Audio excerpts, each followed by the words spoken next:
Iran যুদ্ধ শুরু হওয়া এবং এর ফলে জ্বালানির দাম আকাশচুম্বী হওয়ার পর থেকে যুক্তরাজ্যে জ্বালানি চুরির হিড়িক পড়েছে। দেশটির বিভিন্ন পেট্রোল পাম্পগুলো থেকে প্রতিদিন বিপুল জ্বালানি চুরি যাচ্ছে বলে সম্প্রতি এক পরিসংখ্যানে উঠে এসেছে। এমনকি জ্বালানি নিয়ে টাকা পরিশোধ না করার ঘটনাও ঘটছে ব্যাপক হারে। বিবিসির এক প্রতিবেদনে বলা হয়, যুদ্ধ শুরুর পর ব্রিটিশ চালকেরা পেট্রোল পাম্পগুলো থেকে প্রতিদিন গড়ে প্রায় 2 লাখ পাউন্ড মূল্যের জ্বালানি চুরি করছেন। বাংলাদেশি টাকা যার মূল্য প্রায় 3,32,39,000 টাকা। ফোরকোর্ট আইয়ের পরিসংখ্যানে বলা হয়, গত 28 ফেব্রুয়ারি যুদ্ধ শুরু হওয়ার পর থেকে পরবর্তী 5 মাসে টাকা না দিয়ে জ্বালানি নিয়ে যাওয়ার ঘটনা 20% বেড়েছে।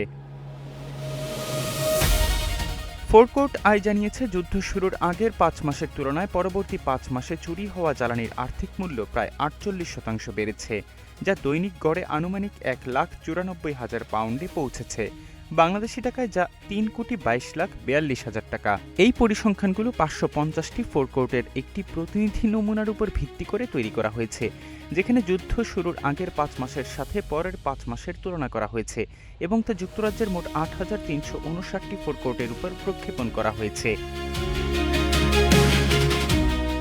নমুনায় অন্তর্ভুক্ত ফোরকোর্টগুলোতে রেকর্ড করা ঘটনার সংখ্যা থেকে দেখা যায়, যুদ্ধ শুরুর পরের মাসগুলোতে যুক্তরাজ্য জুড়ে ফোরকোর্টগুলোতে দৈনিক গড়ে 2,872টি চুরির ঘটনা ঘটেছে, যা আগে ছিল প্রায় 2,400টি।